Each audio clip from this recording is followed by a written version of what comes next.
الحمد للہ رب العالمین والصلاة والسلام علی سید الانبیاء والمرسلین اما بعد فاعوذ باللہ من الشیطان الرجیم بسم اللہ الرحمن الرحیم۔ سرکار دو عالم نور مجسم شاہ بنی آدم صلی اللہ تعالی علیہ وسلم کا فرمان معظم ہے کہ جس نے دن اور رات میں میری طرف شوق و محبت کی وجہ سے تین مرتبہ درود پاک پڑھا، اللہ تعالیٰ پر حق ہے کہ اس کے اس دن اور اس رات کے گناہ بخش دے۔ حضرت سیدنا عثمان غنی رضی اللہ تعالیٰ عنہ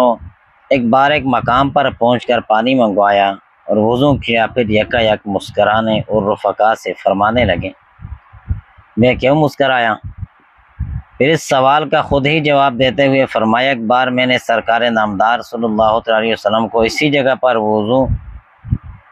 فرمایا تھا اور وضو کے بعد صحابہ اکرام علیہم الرضوان سے فرمایا تھا، جانتے ہو میں کیوں مسکرایا؟ صحابہ اکرام علیہم الرضوان نے عرض کی، واللہ و رسول عالم، یعنی اللہ اور اس کا رسول عز و جل صلی اللہ علیہ وسلم بہتر جانتے ہیں۔ تو میٹھے میٹھے مصطفیٰ صلی اللہ علیہ وسلم نے فرمایا، جب آدمی وضو کرتا ہے تو ہاتھ دھونے سے ہاتھوں کے، چہرہ دھونے کے سے چہرے کے اور سر کا مسح کرنے سے سر کے اور پاؤں دھونے سے پاؤں کے گناہ جڑ جاتے ہیں۔ تو پیارے اسلامی بھائیوں، اس روایت سے ہمیں پتہ چلا کہ وضو کرنے سے گناہ جو ہے وہ جڑ جاتے ہیں، گناہ معاف ہوتے ہیں۔ اور سرکار نامدار صلی اللہ علیہ وسلم کا فرمان ہے، دو حدیثوں کا خلاصہ ہے کہ جس نے بسم اللہ کہہ کر وضو کیا اس کا سر سے پاؤں تک سارا جسم پاک ہو گیا، اور جس نے بغیر بسم اللہ کہے وضو کیا اس کا اتنا ہی بدن پاک ہوگا جتنے پہ پانی گزرا ہے۔ اب وضو کے شروع میں جب بندہ وضو کرتا ہے بسم اللہ الرحمن الرحیم پڑھ لے تو آقا علیہ الصلوۃ والسلام نے فرمایا آدمی کا سارا جسم پاک اور صاف ہو جاتا ہے، اور اگر بسم اللہ شریف کے بغیر وضو کیا تو اس کا اتنا ہی جسم کا اتنا ہی حصہ پاک ہوگا جتنے پہ پانی گزرا ہے۔ اور ایک روایت میں آقا علیہ الصلوۃ والسلام نے فرمایا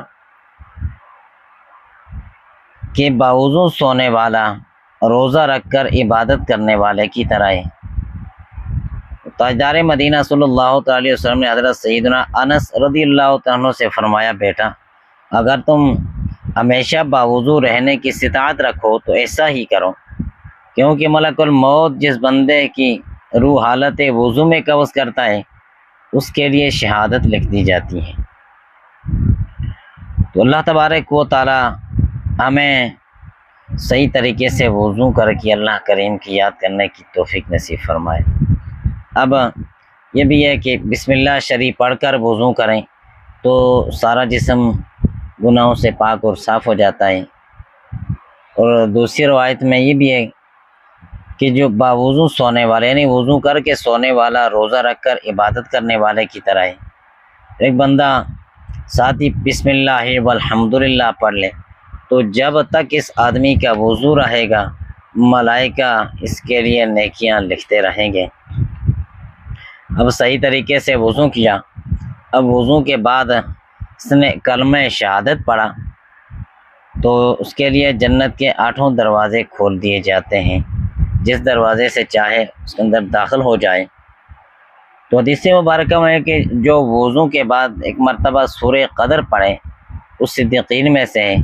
جو 2 مرتبہ پڑھے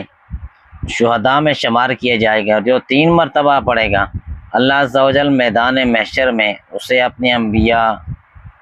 کے ساتھ رکھے گا۔ تو یہ وضو کے بڑے فضائل ہیں۔ جو بندہ وضو میں رہتا ہے تو اب اگر باوضو آدمی سو گیا تو رات کو اگر جس وقت اس کی آنکھ کھلتی ہے وہ جو دعا مانگے گا اللہ کریم اس کو عطا فرمائے گا۔ تو ابھی ہم نے سنا کہ جو وضو کر کے سوتا ہے تو وہ اس طرح ہے کہ جس طرح روزہ رکھ کر عبادت کرنے والا ہے، اور وضو کے بعد آسمان کی طرف دیکھ کر سورہ قدر انا انزلناہ فی لیلۃ القدر جو پڑھتا ہے اس کی نظر کبھی کمزور نہیں ہوتی۔ تو اللہ تبارک و تعالی ہم سب پہ کرم و رحم فرمائے۔ اللہ کریم ہمیشہ ہمیں باوضو رہنے کی توفیق نصیب فرمائے، آمین، الحمدللہ رب العالمین۔